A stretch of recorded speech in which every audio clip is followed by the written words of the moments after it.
प्रभु यीशु के सामर्थ्य नाम में आप सबको जय मसीह की। आइए आज के सुबह में हम परमेश्वर के वचन की ओर अपने मन को लगाएं। मेरे साथ रोमी की किताब उसका अध्याय 7 वचन 6 निकालिएगा। यहाँ इस प्रकार से लिखा है, परंतु जिसके बंधन में हम थे उसके लिए मरकर अब व्यवस्था से ऐसे छूट गए कि ले के पुरानी रीति पर नहीं वरन आत्मा की नई रीति पर सेवा करते हैं। Praise the Lord, hallelujah.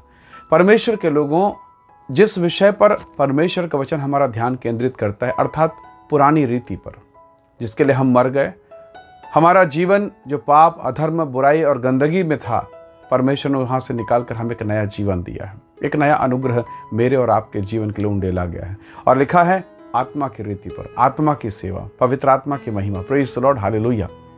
प्रभु के लोगों, अक्सर आपने इस बात को सुना होगा कि जम्मू कश्मीर जो भारत का एक अभिन्न अंग है, बर्फबारी के कारण, बर्फ गिरने के कारण कई महीने तक भारत से कटा सा हो जाता है।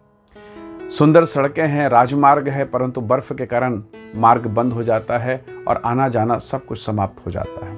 और ऐसी दशा में इंतज़ार किया जाता है कि कब वहाँ से बर्फ़ हटे या कब बर्फ़ पिघलना चालू हो और फिर से सड़क बनाने का काम शुरू होता है। मैं जब इस बात को स्मरण करता हूँ तो मुझे स्मरण आता है कि परमेश्वर के साथ मनुष्यों का संबंध ऐसा ही था, बहुत अच्छा था।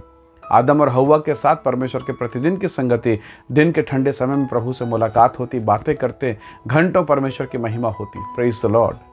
परंतु शत्रु आया, मानो उसने मार्ग को बंद कर दिया। परमेश्वर और मनुष्य के बीच में उसने खाई पैदा कर दी, अड़चन पैदा कर दिया, पाप का मार्ग, पाप की गंदगी फैलाकर। और अब मनुष्य का परमेश्वर के पास पहुंचना बहुत मुश्किल था। अब जरूरी है कि वो मार्ग फिर से बनाया जाए। और जैसे मार्ग को बनाने के लिए मजदूरों की आवश्यकता है, परमेश्वर ने अपनी सारी सामर्थ्य लगाई। उसने भविष्यवक्ताओं को भेजा, दासों को भेजा, संतों को भेजा, न्यायियों को भेजा।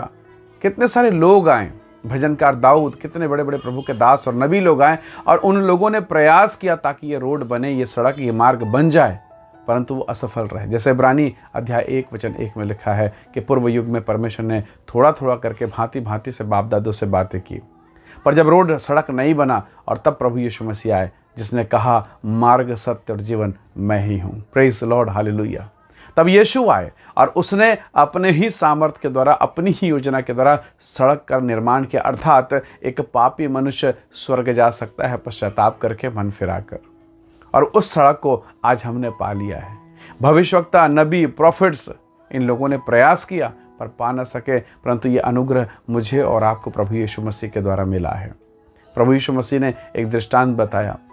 शैतान कोशिश करता है कि हमें सड़क के बाहर लेके जाए, मार्ग के बाहर, क्योंकि मार्ग के बाहर जाएंगे आप भटकेंगे। प्रभु यीशु मसीह ने एक दृष्टांत बताया एक पेड़ के बारे में जो सड़क के किनारे था, वो सूख गया क्योंकि उसमें फल नहीं था। प्रभु ने कहा आज के बाद तो उसमें फल ना लगे, और वो समाप्त हो गया। जो व्यक्ति का जीवन, जिस व्यक्ति का जीवन सड़क के किनारे है, सड़क के आउटसाइड में है, परमेश्वर के वचन के अनुसार यदि आत्मिक अर्थों में लें, वो सूखेगा, वो फल नहीं सकता, वो बढ़ नहीं सकता।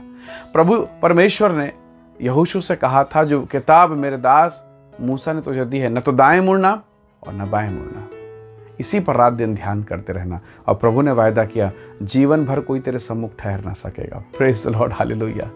परमेश्वर के लोगों, परमेश्वर ने हमें एक मार्ग दिया है और वो मार्ग है पृथ्वी से स्वर्ग जाने का मार्ग। वो मार्ग है परमेश्वर के वचन पर चलने वाला मार्ग। दाऊद कहता है, तेरा वचन मेरे पाँव के लिए दीपक है। Praise the Lord.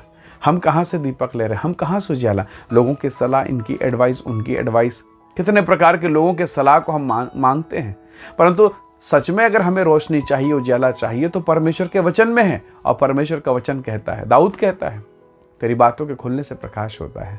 परमेश्वर के लोगों, क्या आज की सुबह आपने परमेश्वर का वचन खोला? क्या आज आपने बाइबल को छुआ है अभी तक जब ये वचन सुन रहे हैं?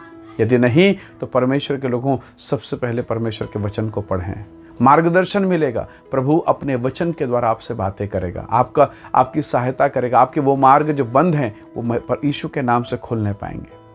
जैसे जम्मू कश्मीर और भारत के बीच में संबंध खत्म है, एक उदाहरण के तौर पर मैंने बताया, उसी भांति हो सकता है आपके जिनमें कुछ चीज़ें बंद हो। प्रार्थना कीजिए, प्रभु के वचन को पढ़िए, परमेश्वर अपनी महिमा को प्रकट करेगा और दरवाजे खोल दिए जाएंगे। Praise the Lord. प्रभु ने कहा, सकरा है मार्ग जो जीवन को पहुंचाता है और थोड़े लोगों से पाते हैं। ये अनुग्रह प्रभु ने मुझे और आपको दिया। विश्व में हजारों, लाखों, करोड़ों लोग हैं, परंतु परमेश्वर ने आपको चुना है। क्या आप इस बात को भूल रहे हैं? छोटी छोटी आशीष जब हमें नहीं मिलती, मन व्याकुल हो जाता है, मन दुखी हो जाता है। हाय प्रभु, ये नहीं मिला, उसको मिल गया, उसको भी मिल गया, मेरा नहीं हुआ। कई बार हम हताश और निराश होते हैं शादी ब्याह को लेकर। उसके बच्चे का शादी हो गया, इसकी बहन का शादी हो गया, मेरा तो आज तक शादी नहीं हुआ। कई बार हम सोचते प्रभु उसका घर बन गया, इसका घर बन गया, मैं तो धार्मिकता में, मेरा घर कब बनेगा, मेरे जीवन में खुशियाँ कब आएंगी? परमेश्वर के लोगों, परमेश्वर ने मेरे और आपके जीवन के लिए एक मार्ग बनाया है और उस मार्ग का समय है, उसका एक टाइम टेबल है और प्रभु अपने समय पर काम करेगा। कई बार आप निराश हो सकते हैं, कई बार हताशा आएंगी, शैतान ठहाके लगाएगा, हंसी ठिठोली करेगा, वो आपको चिढ़ाने की कोशिश करेगा, आपको भटकाने और भड़काने की कोशिश करेगा ताकि आप परमेश्वर के मार्ग से हट जाएं। प्रभु के साथ चलने वाले लोग जब बिगड़ते हैं तो शैतान उन्हें इम्माउस भेज सकता है। वो इम्माउस निकल गए यीशु को छोड़कर, यरूशलेम को छोड़कर, और हुआ क्या? क्या उनके जीवन में अगर प्रभु अनुग्रह नहीं करता तो क्या वो वापस आते? परमेश्वर का धन्यवाद कीजिए, आज की सुबह आप जीवित हैं, इस संदेश को सुन रहे हैं, इस संसार में आप परमेश्वर के अनुग्रह से जीवित पाए जाते हैं। ये सबसे बड़ा अनुग्रह है। जीवन में बहुत प्रकार के दुख और तकलीफें हैं। हो सकता है जो कुछ आपके पास है, बहुतों के पास वो दुख नहीं है, वो सुख नहीं है, ना दुख है ना सुख है। यदि आज आपके पास दुख है तो कम से कम आपके पास परमेश्वर है सहायता देने वाला। पर बहुतों के पास आपके समान भी दुख है, पर उनके पास सहारा देने वाला परमेश्वर नहीं। हो सकता है आज आपके पास सुख है, बहुतों के पास ये सुख नहीं है। अगर सुख है तो धन्यवाद दीजिए कि परमेश्वर ने आपको कुछ दिया है। हालेलुया। दुख में, पीड़ा में, आनंद में, हर्ष में हम हर समय में परमेश्वर को धन्यवाद करें। दाऊद कहता है, हे मेरे मन, यहोवा को धन्य का और उसके किसी उपकार को ना भूलना। कितने बार शैतान हमें भटकाता है, बिगाड़ता है, ताकि हम उसके उपकारों को भूल जाएं, उसके अनुग्रह को भूल जाएं। प्रभु के लोगों, एक मार्ग है जिस पर आप चल रहे हैं, उस मार्ग में कोई अड़चन ना आए, क्योंकि जब रास्ते खराब होते हैं तो यात्रा दुखद हो जाता है। जब मार्ग उबड़ खाबड़ हो जाए, गड्ढों से भर जाए, तो यात्रा बहुत दुखदाई हो जाएगा। इसलिए प्रभु के लोगों, प्रभु से कहें कि प्रभु मेरे मार्ग को आप बनाइए, क्योंकि प्रभु ने कहा मार्ग मैं हूँ, क्योंकि जब वो बनाएगा सबसे बेहतर मार्ग बनेगा। हालेलुया। परमेश्वर आप पर दया करेगा, आपको उत्तम मार्ग में लेकर चलेगा। आइए हम दुआ करें, प्रार्थना करें। प्रेमी अनुग्रहकारी ईश्वर के पिता, उस जीवन के मार्ग को हमारे जीवन पर बनाइए प्रभु। सकरा मार्ग हमारे जीवन पर आप लेकर आइए प्रभु जी, ताकि उस सकरे मार्ग पर हम चलें और आपके साथ उस अनंत यात्रा में हम पहुंच सकें प्रभु। संसार के प्रलोभन में, पीड़ा में, आनंद में, दुख में, हर्ष में, महिमा में हम केवल और केवल आपको स्मरण कर सकें, ऐसी आप सहायता कर प्रभु। मेरे प्रिय लोगों को तो आशीषित कर पिता। महिमा और आदर हम आपको देते हैं और धन्यवाद के साथ विनती उद्धार करता प्रभु यीशु के नाम से मांगते हैं पिता। सुनिए और दया से ग्रहण कीजिए। आमीन, आमीन। प्रभु आप सबको बहुत ऐसे आशीष दे। परमेश्वर का अनुग्रह सदा आपके साथ रहे। जय मसीह की। Praise the Lord.